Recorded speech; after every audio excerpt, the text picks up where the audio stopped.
Hello everyone, today I'll show you how to underline a PDF file using Foxit PDF Editor. Open your PDF file with Foxit PDF Editor and select this comment option.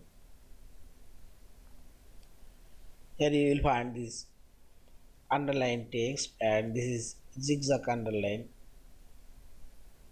Click on this normal underline option and here this right side, but here you will find this arrow and this underline properties.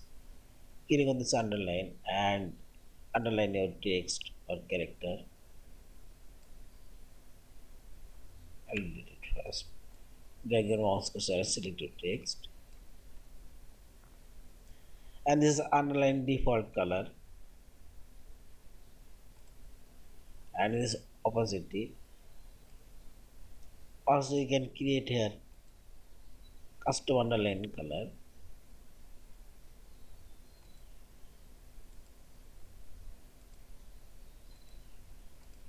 And see this opacity.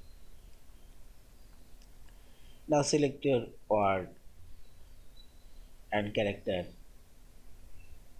and underline.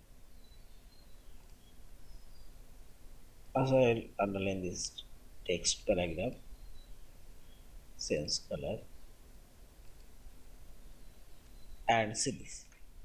Yeah, and this is quickly underline. Click this underline and see this. In this way, you can underline a specific text or desired text you want. And finally, select this file option. Save or save as a PDF file. Thank you for watching. Subscribe, like, share, and comment.